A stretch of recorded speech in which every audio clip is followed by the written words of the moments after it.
Hi from Trikuta. Today we are showing one kids outfit అండి. యాక్చువల్గా ఒక 10 years అమ్మాయి కోసం ప్లాన్ చేసాము.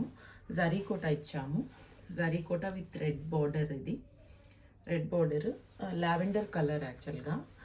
సో దానికి కొంచెం డిఫరెంట్గా పేరప్ చేయమన్నారు. సో బార్డర్లో ఉన్న రెడ్ని పిక్ చేసి దాన్ని ఒక ఓవర్ కోట్ లాగా చేసాము. ఆల్ ఓవర్ టోటల్ ఇది మగ్గం స్కాల్లోప్ ఇచ్చాము. Total work 2 sides scallop work వచ్చింది. హ్యాండ్స్ పఫ్ హ్యాండ్స్ ఇచ్చి హ్యాండ్స్కి కూడాను స్కాలోప్ హ్యాండ్స్ ఇచ్చాము. ఇదంతా మగ్గం వర్క్, ఆల్ ఓవర్ జర్దోజీ కర్దానా వర్క్ ఇచ్చాము. ఇట్లా స్మాల్ బుట్టి ఇచ్చాము. ఇది ఓవర్ కోట్ లాగా లావెండర్ అండ్ రెడ్ మంచి పర్ఫెక్ట్ కాంబినేషన్ అండి. ఒకటి పేస్టల్ షేడ్ వస్తుంది, ఒకటి బ్రైట్ షేడ్ వస్తుంది. సో ఇలా కాంట్రాస్ట్ ప్లాన్ చేసాము. ఇది ఓన్లీ ఫ్రాక్గా కూడా వేసుకోవచ్చు అండి. అందుకని హ్యాండ్స్కి కొంచెం చిన్న ఇట్లా డిజైన్, బార్డర్ డిజైన్ అన్నది చిన్నది ఇచ్చాము. సో ఇది సింపుల్గా ఫ్రాక్గా కూడా వేసుకోవచ్చు, కోట్ విత్ కోట్ కూడా పేరప్ చేయొచ్చు. మల్టీపర్పస్ వేలో ఇలా ప్లాన్ చేసాము. So for any orders and customisations please contact us. Thank you.